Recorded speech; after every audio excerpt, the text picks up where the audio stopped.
Did you know Moses spent 40 years as a prince of Egypt, then 40 years as a shepherd in the wilderness, and God waited until he was 80 years old to call him to his greatest assignment?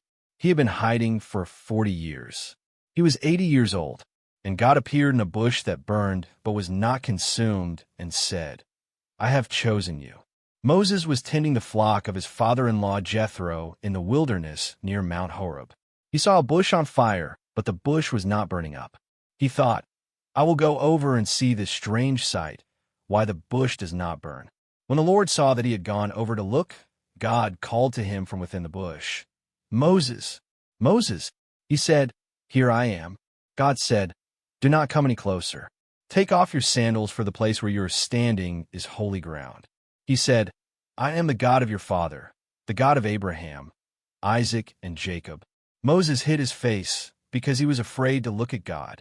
God said, "I have seen the misery of my people in Egypt. I have heard them crying out. I am concerned about their suffering, so I have come down to rescue them. So now go.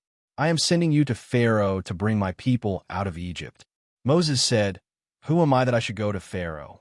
God said, "I will be with you." Moses spent 40 years thinking he was somebody as a prince in Egypt, then 40 years thinking he was nobody as a fugitive shepherd. And God met him in year 80 and said, "Now you're ready."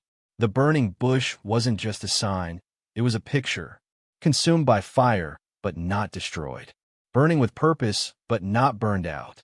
That is what God does with a life fully surrendered to him. And when Moses said, "Who am I?" God didn't answer that question. He said, "I will be with you."